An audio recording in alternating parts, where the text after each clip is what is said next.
Jésus enseigne et guérit. Marc 1, 21-28. Ils entrèrent à Capharnaüm aussitôt le jour du sabbat. Jésus se rendit à la synagogue et là, il enseignait. On était frappé par son enseignement, car il enseignait en homme qui a autorité et non pas comme les scribes.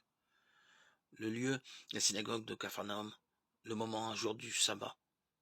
Les personnages, pour commencer, un seul est nommé, Jésus. Lui seul compte à cet instant-là. C'est lui qui enseigne et les gens sont frappés par l'autorité avec laquelle il parle. Un drame violent commence alors. Jésus suscite l'agressivité d'un homme tourmenté par un esprit impur, c'est-à-dire par un démon.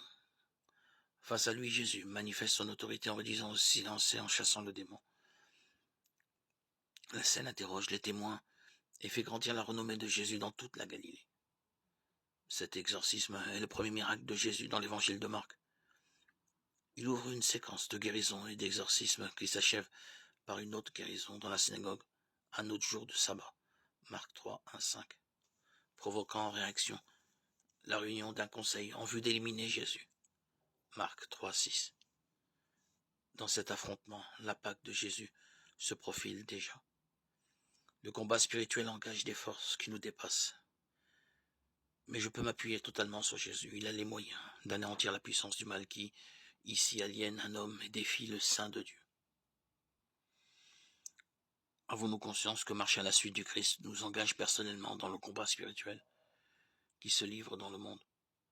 De quelle manière concrète cela nous concerne-t-il? Saint Paul nous indique les armes à revêtir, Ephésiens 6, 10, 20.